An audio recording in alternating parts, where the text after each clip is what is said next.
be 22 days away from the start of the NFL draft, but we're going to go ahead and jump the gun here. Start our previews right now. Seahawks on the board, so let's get it started. At pick number 16 for our first profile, the Seahawks select offensive tackle Troy Fautanu out of Washington. Bump, tell us what we need to know about young Troy. Young Troy. Little Troy. You know, I heard of Little Troy? Well, lots of people call him Lil Troy.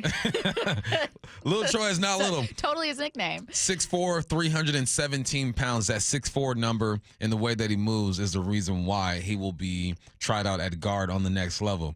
If I told you Troy played a different sport and was a 3-star athlete in that sport, what sport would you say he played? Oh, now it's going to be a trick. Basketball? Not basketball. One more guess. Tennis. Volleyball. Oh, I was close. Volleyball. I sensed a net. Assistant court net. So, yeah, volleyball player. And once I read that about Troy, it made complete sense when I watched his film, because in volleyball, you got to have balance, obviously hand-eye coordination. You have to be explosive. He even got some offers to play college ball. Volleyball, that's wild to me. I've never heard of an offensive lineman. I'm sure it's happened before. Just I've never heard of an offensive lineman getting an offer He to play volleyball. loves being at the beach playing volleyball. Well, it's probably indoor. Okay. He's from Henderson, Nevada. No beach there. But, you know, I didn't mean to just, yeah, indoor probably. No, wait, you're right. Just shut up. But, yeah, it makes complete sense, man. I watched this young man play, and the balance he plays with is really impressive. There are some guys who look great in their stance, and then once the football is snapped, all hell breaks loose, and they look sloppy. They lose their balance and their leverage. That's not what I see with this young man. He's extremely patient when it comes to pass protecting as well. The worst thing you can do as a tackle in that offensive line is start to expand, right? Instead of dropping straight back at a slight angle, you start expanding towards the edge rusher. Therefore, you're opening up the C gap, and bad things happen when you do that, especially if you're getting stunted or you're playing against someone who's a little quicker than you, and typically that's what the edge rushers are, a little quicker than you. I also love the way he understands angles.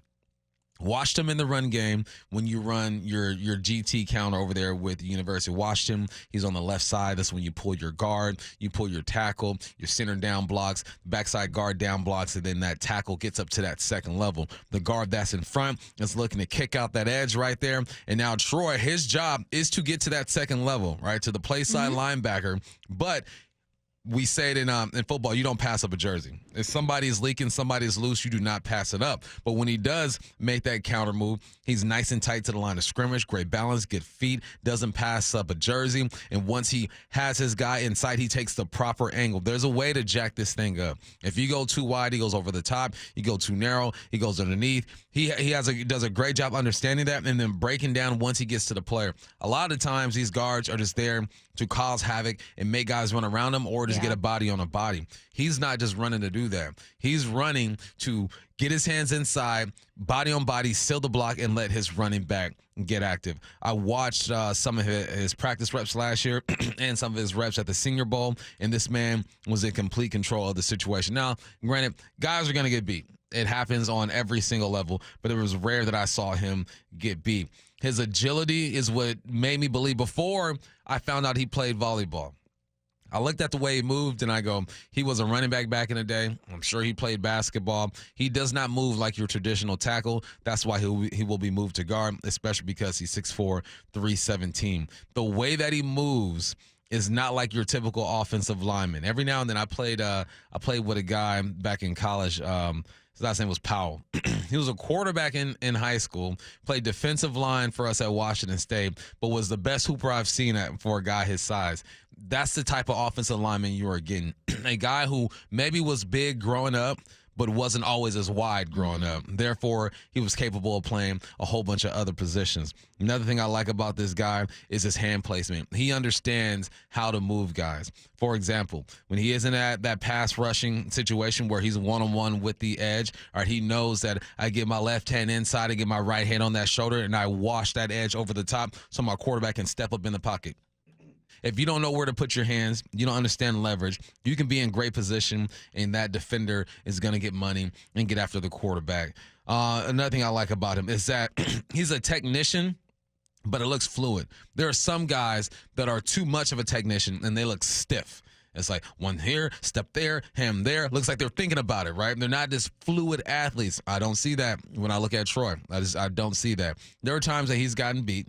That comes with the game. But overall, whoever picks this young man up, you're going to get a dynamic type of guard or tackle wherever you play him. If he comes to Seattle, I believe he's going to be a guard who you can use in your gap schemes. You can pull him, get him out to the second level. Also, what's a play that we've gotten better at here in Seattle, but we're still trying to perfect, Stacey? The screen. What do you need on screens? Timing. It's all about timing. First, your receivers got to protect the outside, take care of the corner and the safety. If that's your assignment, sometimes the inside receiver will have the outside backer or the second man or the outside guy on the second level. Then you need your big boys to get out in front. And it's a timing type of thing. All right, you snap the ball 1,000, 2,000, boom, then you're gone. In those situations, now you're trying to get guys to run by you. You're trying to get DBs and safeties to go over the top because they do not want to take on those blocks. He is great in space. I think that he can definitely help with the screen game. Troy Fautanu, 6'4", 317, three-star volleyball player, about to be a first-round pick. You know what they should do? I don't know that they have the basketball hoop anymore. Maybe they bring in a volleyball net, and maybe that's how the players, bond. Maybe that's how you kind of unwind maybe after a tough loss to try to get back into this thing. The most interesting thing about Fautanu is going to be whether the team that takes him has him at guard or tackle.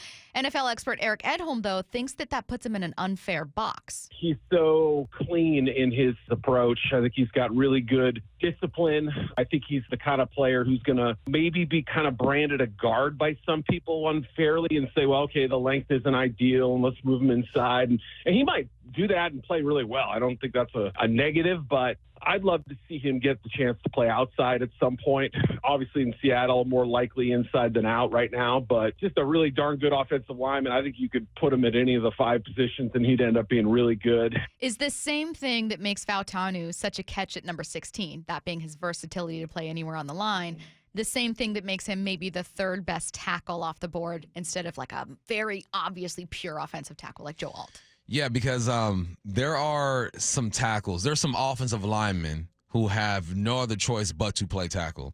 They are really tall. Those arms are extremely long.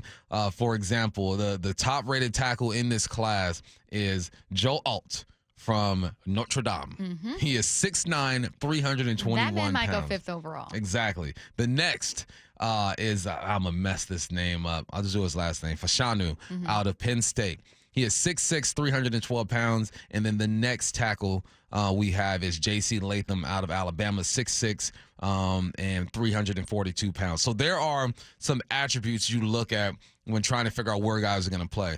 Your smaller, quicker guys, or smaller than tackle, quicker guys play that guard spot. Your smallest lineman can be the center. We've seen guys 6'1", 6'2", play that center spot because typically that center, one, has to be the smartest guy out there on that offensive line, but typically he's going to have some help when it comes to pass rushers. He's going to help with a double team to his left, help with a double team to his right. Your guards are the guys that you're typically going to pull. These got to be the guys who have played running back, who play some hoop, who play some volleyball, who have good feet, and are light. I always describe guards when they run. I want to envision the sound that I hear in cartoons when someone's trying to creep around the house, like that's what I want to. I want to feel like I see that when I see those big boys pulling, just lighten the toes. When I train my offensive lineman, I tell them, look, I need you to walk on water, dog. I need your feet super light when you pull around. You get to that second level. The first thing I heard and felt when I put on film with Troy was, I'm like, the cartoon, boom, that's what I need out of my man.